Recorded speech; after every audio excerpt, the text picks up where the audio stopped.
Today, we're taking a really deep plunge into a stack of source material that honestly feels like it's from two different worlds. It really does. We're exploring this duality of digital life. On one hand, you have this revolutionary utility, the stuff that literally holds families together. And on the other, you have this media consumption that kind of ironically exploits our deepest psychological vulnerabilities. And that's our mission today, right? Yeah. To get past the simple, is technology good or bad? And to really unpack the nature of this hyper-connected world that, you now live in. Yeah. We're going to start by looking at all the undeniable good stuff, the convenience, the power. But then we're going to turn the lens around and look at the costs, specifically how manipulated media like reality TV affects our well-being. And then how this just chaotic, instant flow of digital culture is redefining some really sensitive ideas like cultural ownership. Exactly. But before we get into any of that, we have to start with the consensus. Right. And Louis Rossetto, the founder of Wired magazine, he just nailed it. He said that digital tech has become so integrated into everything. How we work, how we play, how we talk to each other. How we move around. Yeah. That it's not really a separate tool anymore. It's just, it's infrastructure. It's the water we swim in. And if you start from that place, the idea that the value is so overwhelming, it's not just useful anymore, it's essential. Well, that sets the stage for everything else we're about to talk about. We are fundamentally reliant on it now. And that reliance is rooted in these immediate, tangible improvements to daily life all over the world. Okay, so let's unpack that. This undeniable utility. And I think we have to start with the thing that hits closest to home for most people, the complete destruction of physical distance. Oh, absolutely. I mean, before the internet, what were your options? Agonizingly expensive phone calls. Or letters. Slow, infrequent letters. The change is just, it's stunning. And the sources we have document this emotional side of it so well.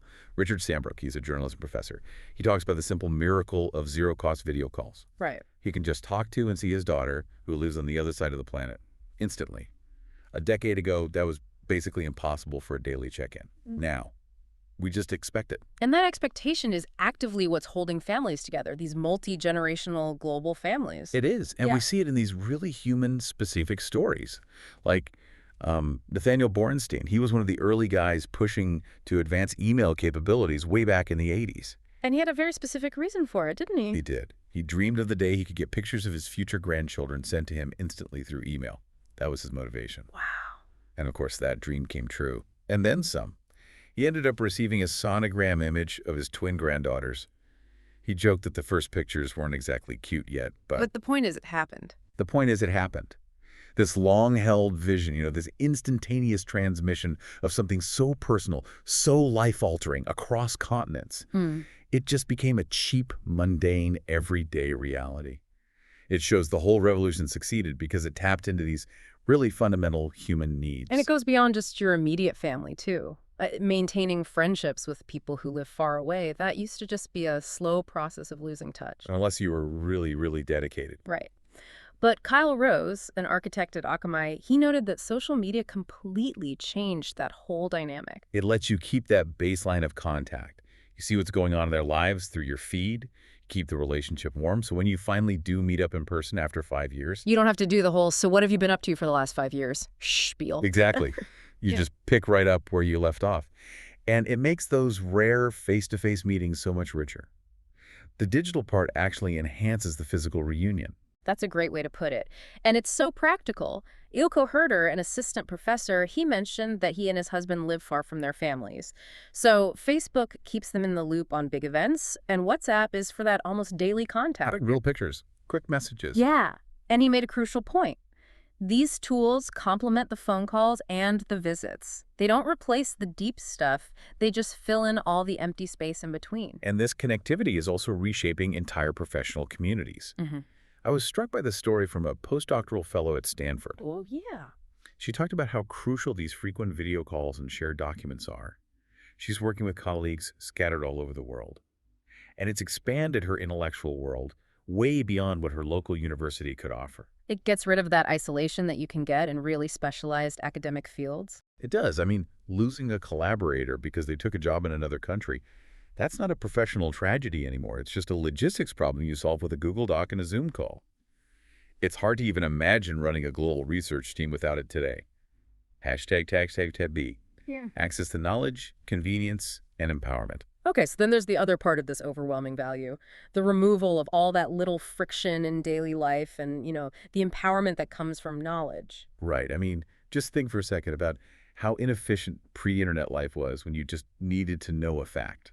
Oh, that point from Kyle Rose about the card catalog, I felt that in my bones. The sheer frustration of needing a quote or a date and having to physically go somewhere. Wait in line, navigate some outdated system. It's all gone. Now almost all of human knowledge is just there. You ask the phone in your pocket. In the anonymous responses we saw echoed this.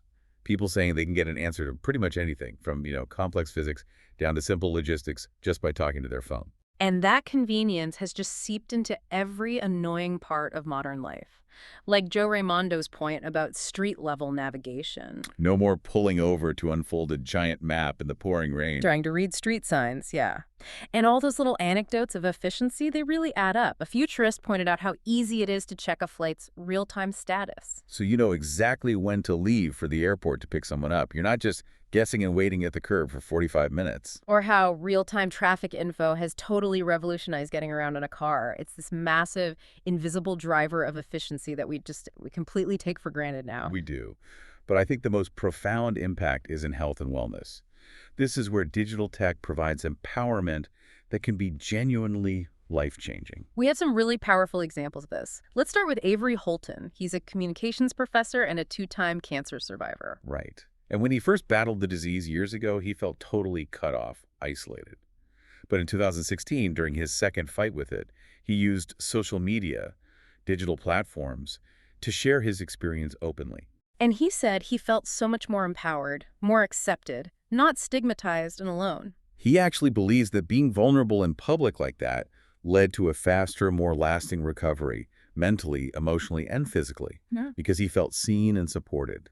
That is a huge shift in how we as a society deal with illness. And it's all facilitated by these digital platforms. It's not just about data, it's about providing a space for a kind of public vulnerability that's crucial for mental recovery. And we have other deeply moving examples, especially with rare diseases. Leah Robin, a health scientist, she talked about her family's struggle with a very rare genetic form of anemia. And the internet was basically their lifeline. It was. Because of the internet, they could contact researchers across the globe, get into cutting-edge studies, and give and receive support from other patients, no matter where they lived. She said that for her family, that global network was, at times, literally life-saving. It gave them access to a community and knowledge that their local hospitals just couldn't provide. And that power of peer knowledge, it can't be overstated. There was another story from a tech executive who had her own medical crisis a few years back. She found these specialized online forums. Exactly. And they allowed her to compare notes with other patients about treatment side effects. It gave her information that helped her make really informed decisions. And she made this really poignant comparison to her mother, who had the same disease years earlier and was basically limited to what her local doctors in the library could tell her. And she genuinely wondered if her mother's outcome might have been different if she'd had access to today's digital resources. I mean, that realization that knowledge isn't a local commodity anymore.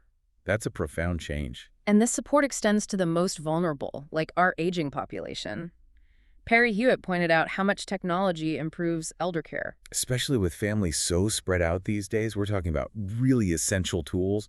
Cameras for remote monitoring, medication reminders. Video calling to combat loneliness, which we know is a huge health risk for seniors. It is. And for people with disabilities who might struggle to leave their homes, a librarian noted how her friends have found these really robust, meaningful social lives online. Through gaming and digital fandoms. Yeah. They can connect with people without the physical or mental strain that would normally stop them from having an active social life. It really levels the playing field for connection. It makes the world more accessible. #See economic mobility and professional freedom. So we pull back to the macro level. This whole infrastructure has just completely transformed professional life. The ability to telecommute, that's fundamentally changed the whole work-life balance conversation. Yoram Kalman, a professor in Israel, he pointed out that since the late 90s, digital tools have let him integrate his work with, crucial family commitments, health challenges, taking care of his parents. It frees you from having to be in a physical office all day. Right. And he said that freedom didn't just improve his productivity, it opened up these amazing cross-border professional opportunities that were just impossible before. For so many people in knowledge work, it's a level of autonomy that previous generations never had. And for some people, it literally created their job. Absolutely. An anonymous editor talked about how, as a freelancer, they can work, network, and get paid by companies all over the world, entirely because of the internet. Another person just flat out said their job, digital content manager, just didn't exist 15 years ago. The digital economy is creating whole new classes of labor. And for people who are dealing with significant health issues, this shift can provide dignity and a way to support themselves. I'm thinking of the story about Jordan LaBouffe's wife. Yeah, that was a powerful one. She has multiple chronic health conditions, and it forced her to leave a successful hospital job. But she was able to completely pivot her career. Completely. She became a digital journalist, working from home, writing about bipolar disorder, and providing support and tips to thousands of readers every week. It's just a perfect testament to how the digital world can improve your physical reality by giving you meaningful, flexible work. And the entire gig economy is built on this foundation. Vincent Alcazar noted that the growing mobility of labor, from Uber drivers to freelance coders, it's all totally reliant on this seamless digital flow of information and money. And he thinks it's only going to accelerate. Which we're already seeing globally. Olgbenga Adesina, who's based in Africa, provided some pretty mind-blowing statistics. In countries like Kenya and Zimbabwe, mobile payment transactions now account for over 40% of their GDP. 40%, that's not an incremental change. That is a fundamental restructuring of an economy. Exactly. And what's more, mobile apps are delivering education and vital, timely information directly to farmers. They're basically leapfrogging the need for expensive, old-school infrastructure. It just speaks to this. Okay, so it is genuinely astonishing to put all of that life-affirming utility, the stuff that saves lives and builds careers, right next to the next great product of the digital age, mass media consumption. And specifically reality TV. Specifically reality TV, because if the internet empowers this search for truth, reality TV seems engineered to do the exact opposite, to manipulate reality for maximum engagement. And that is the core paradox, isn't it? The digital world gives us this unparalleled chance for genuine connection, but the entertainment arm of it often operates in this highly manufactured, hyper-edited, and, you could argue, pretty exploitative space. It forces you to ask some really tough questions about authenticity. I mean, critics would say the title reality is, for all intents and purposes, a misnomer. A lie. So let's get into the techniques they use to manufacture all this drama. The sources list a bunch of them: premeditated scripting, Coaching participants on what to say, how to act. generating dramatic storylines before they even start filming, and constantly restaging scenes to get better camera angles or more emotional reaction. They even have their own jargon for it. Yeah. And some of it pretty chilling, like Frankenbites. Right. Explain what that is. It's an audio splicing technique. Producers take tiny little snippets of dialogue from completely different conversations, totally different contexts, and they stitch them together. So they can make it sound like someone said something they never actually said. Exactly. The participant might have never uttered those words in that sequence or about that person, but the viewer hears this continuous, coherent sentence that just happens to perfectly serve the plot. And then there's the selective editing. They can completely manipulate time to frame someone as a hero or a villain. Oh, yeah. A person's absolute worst moment, maybe from 6 months ago when they were under incredible stress, can be edited in to look like it was their immediate reaction to something minor that happened yesterday. It completely changes how you see their character. The examples of just outright fraud are everywhere. Let's talk about Pimp My Ride. Yeah. Former participants came out and said that huge parts of the car restorations were totally faked, like making the cars look worse before they filmed to make the before shot more dramatic. And, even more disturbingly, some of the coolest custom parts, like a robotic arm or a fancy entertainment system, were apparently taken out of the car after the camera stopped rolling. So it's a fraud against the participant and the viewer. The whole premise of the show was this permanent, life-changing upgrade, and the timeline, too. It was implied to be a few days of TV magic. When in reality, it often took 6 to 8 months. Wow. And then you have this idea of soft scripting. Hulk Hogan talked about this from his show Hogan Knows Best. Right. He basically said that just filming people 24/7 until something interesting happens is way too expensive and inefficient for network TV. So instead, they give the subjects a scenario, a starting point, and a desired outcome.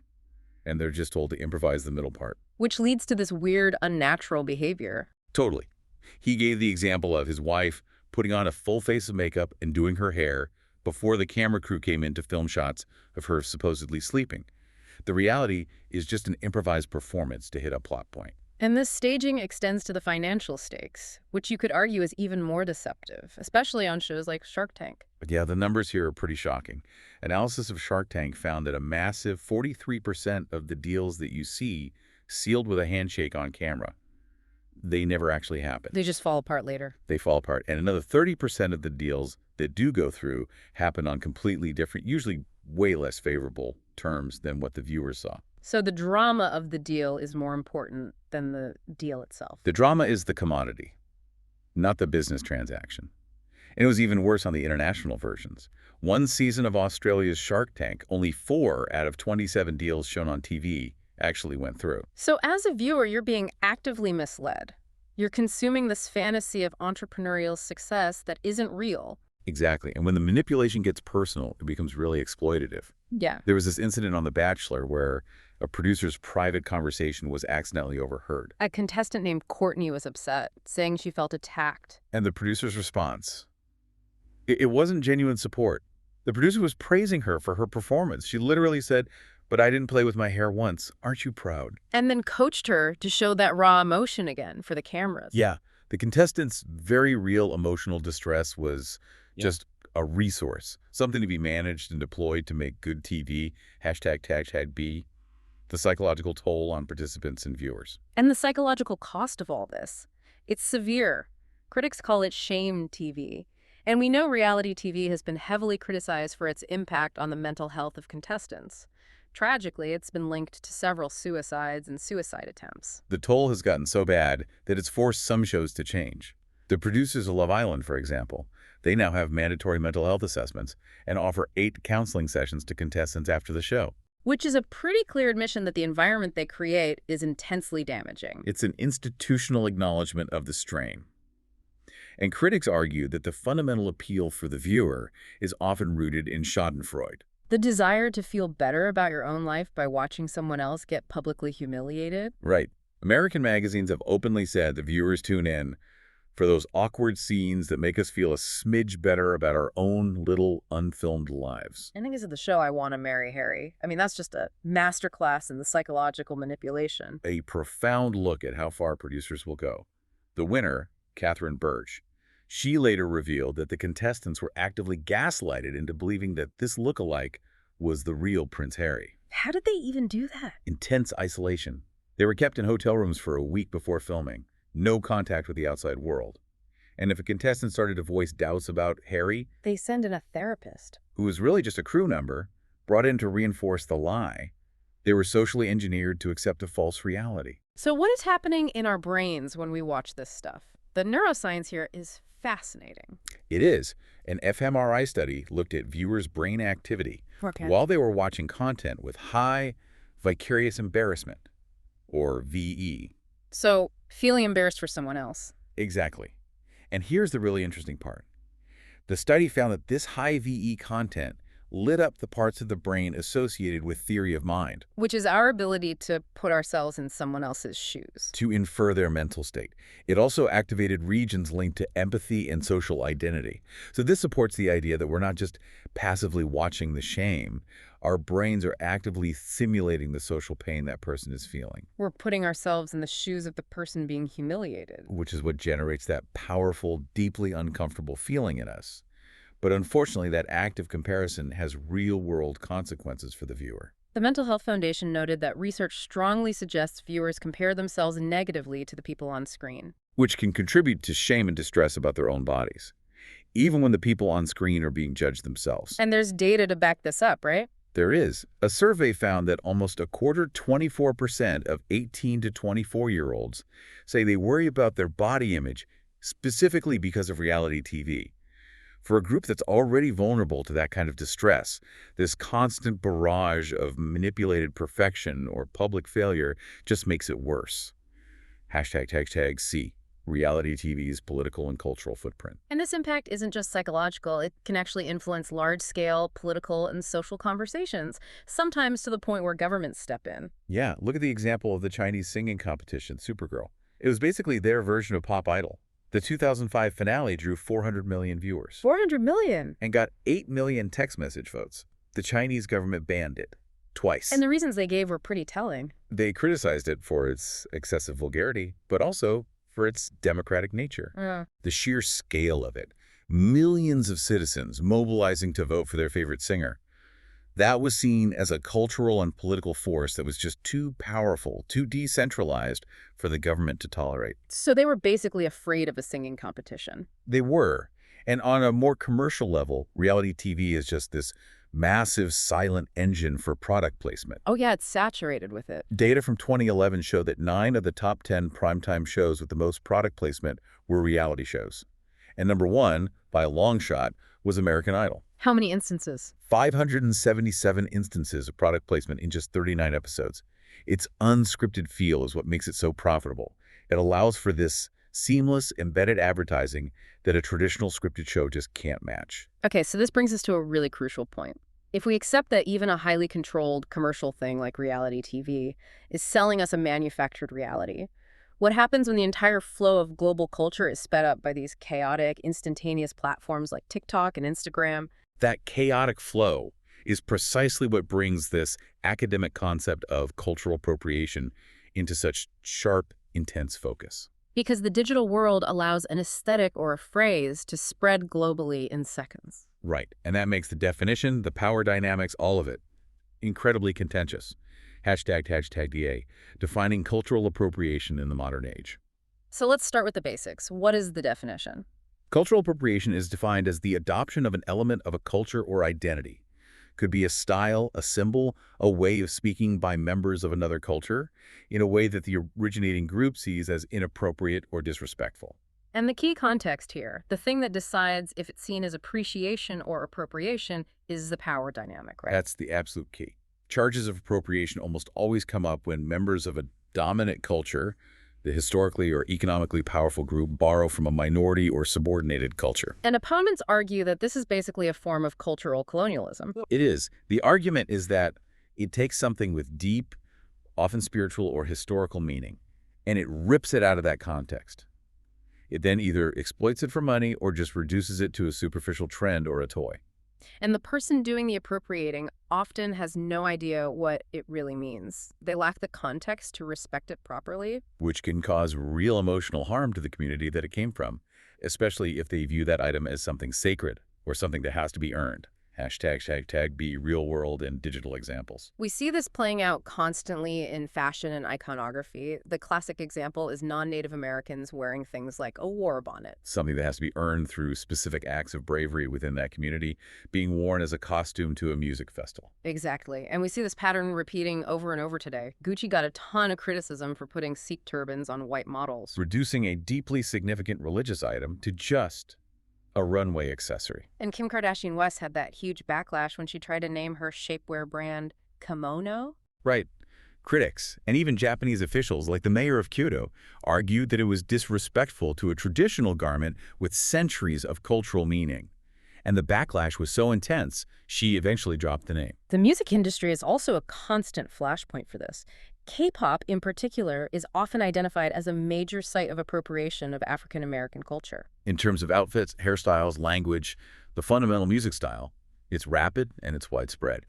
And because K-pop is so huge globally, these exchanges are hyper-visible and they become controversial almost immediately. We have a very recent example of this. In April 2025, the K-pop group Kiss of Life faced this immediate, intense backlash. What did they do? During a live stream, they were wearing cornrows, snapback hats, big hoop earrings, oversized chains, an aesthetic that critics immediately called out as co-opting Black and hip-hop culture. And the response was fast. Incredibly fast and severe. Critics called it cultural mockery, and the group was actually removed from the lineup for KSI in LA just 5 days after they were announced. It just shows how quickly digital discourse can mobilize a decisive response now. But the platform where this conversation is really accelerating and getting complicated today is TikTok, especially around language. We're talking about African-American Vernacular English, or AAVE. Exactly. We're seeing this widespread, often very casual use of AAVE by non-Black users. And they often strip terms like slay, lit, period of their cultural context, and they just rebrand it as Gen Z slang or internet language. Jason Parham, a writer at Wired, He observes that because TikTok is video, it's not just the words. Creators often embody blackness, Yeah. taking on black rhythms, gestures, effects, slangs, just to get engagement. And critics argue that this intrusion by the linguistic majority into what is, a culturally and personally enacted identity is inherently offensive. It allows the dominant group to profit from or trivialize the cultural output of a marginalized group, which just increases the power imbalance that's already there. ###C. The debate and critique of the concept. Now, it is really essential that we point out that the concept of cultural appropriation itself is subject to some intense criticism. This is not a settled issue. Not at all. A learner has to engage with all the nuance here. One of the biggest critiques is that the term itself lacks coherence and that it risks setting these arbitrary limits on intellectual freedom in art. Right. The legal professor Mike Rappaport, he argued that the concept is inconsistent with the cultural development that a free society promotes. The idea being that if you try to put a fence around cultural elements, you stifle innovation and mixing. The philosopher Kwame Anthony Appiah tries to reframe the whole debate. He does. He argues that the key question isn't, do I have ownership rights over this cultural thing? It's, are my actions disrespectful to the community it came from? Which shifts the focus from an impossible property claim to just basic moral sensitivity. Exactly. And other writers argue that trying to define these cultural boundaries is actually counterproductive. Keenan Melick defends cultural appropriation as a positive form of messy interaction that's necessary for art. He just says flatly, nobody owns a culture. And Marcus Toshek adds another layer to that. He says that opposing cultural appropriation can actually essentialize cultural difference. Meaning, it implies that culture is this exclusive, unchanging property of one group, which relies on this idea of culture as a commodity, and that often clashes with the reality of how cultures have evolved and borrowed from each other throughout all of human history. And then you have literary theorists like Walter Ben Michaels, who criticize the whole debate for relying on a flawed idea of cultural belonging. They argue that both sides of the debate are based on what we're supposed to believe or do based on our race or our identity. And they say that focus on belonging fundamentally undermines individual artistic freedom. It's a thorny debate because the digital age has sped up cultural sharing to a point where the speed of exchange is way faster than the speed of our ethical understanding. So, we've talked about the utility that improves life, and we've talked about the media landscape that fuels these incredibly complex social and ethical debates. But the digital world's biggest structural impact might just be the overwhelming ambient noise pollution it creates. And that forces all of us to constantly find ways to escape, just to cope. That need for relief is profoundly human. Escapism is defined pretty simply as seeking distraction or relief from a challenging reality. Usually driven by things like chronic stress, loneliness, high self-criticism, economic pressure. Andrew Evans had a great simple definition for it, going from somewhere we don't want to be somewhere we do. ###me. The psychology of escapism in modern life. And that impulse to escape. It feels particularly sharp today, doesn't it? Yeah. With the total blurring of work and personal life from remote work, plus rising costs of living, just general uncertainty. When the pressure never stops, the escape has to be total. But the key here is the dual nature of it. On the positive side, studies show that when you approach it mindfully, escapism can be a really powerful coping tool. It gives you that necessary time to process stress without feeling totally overwhelmed. And engaging with fictional worlds through books or TV Yeah. can actually inspire creativity and increase empathy. That connection to empathy is really interesting. It is. When you get really deep into a well-told story, you're forced to see the world from a perspective that isn't yours. And that's inherently rejuvenating.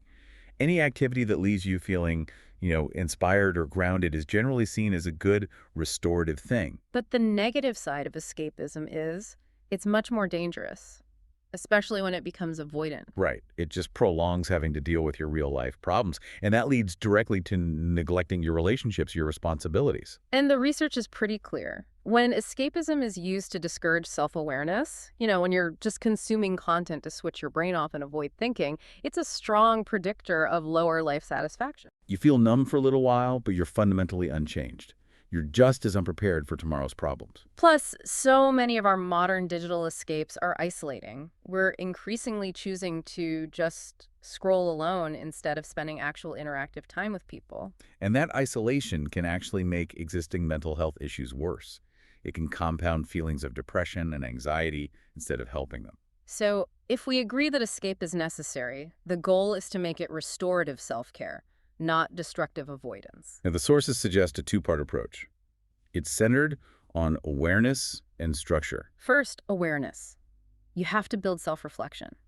Through journaling, therapy, even just spending quiet time in nature, you have to understand why you have that impulse to escape. Why do I feel the need to scroll for 2 hours right now? Am I genuinely resting, or am I avoiding a difficult conversation? And the second part is structure.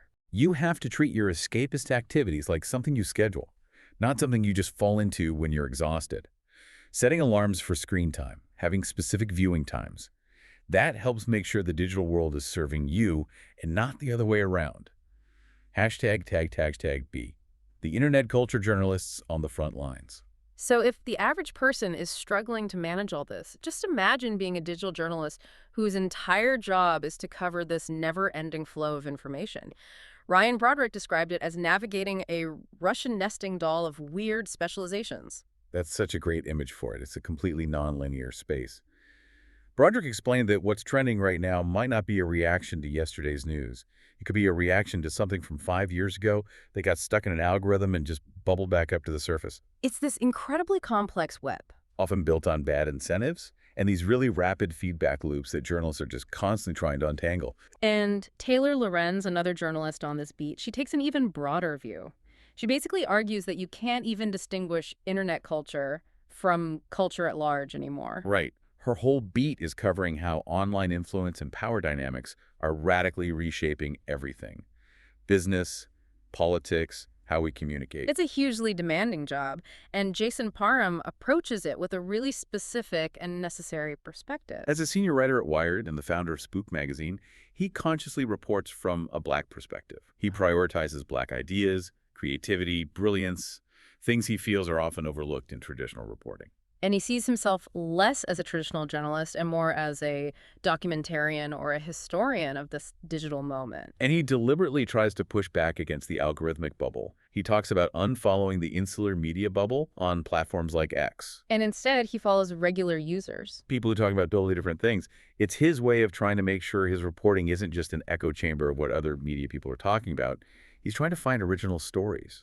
These reporters also face that constant criticism that they're the ones perpetuating the hype cycle. Rebecca Jennings argues that they have to resist that pressure. She says journalists should avoid trivial viral moments, like turning some minor bad dating behavior into a national news story, because covering those fleeting trends is like running on a treadmill. You're always moving, but you're not getting anywhere. Exactly. She said they should focus on human behavior, on power dynamics, on stories that help explain the future, not just document the momentary noise. And finally, there's just the intense personal toll of doing this job. Both Parham and Lorenz talk about how incredibly difficult it is to disconnect. Which says everything about how blurred the lines between life and work have become. Yeah. Parham said if he takes a break from TikTok for just a month or two, he feels like he's lost a year of necessary cultural context. The job requires you to stay constantly immersed. Taylor Lorenz apparently has 30 separate Instagram accounts, 30? Why? just to force-feed herself different algorithms so she doesn't miss out on crucial subcultures. That is the ultimate exhausting reality of it. Parham said we're at a point where online life and real life are blurring more and more. To the point where he doesn't think we'll be able to take a break from any of it soon.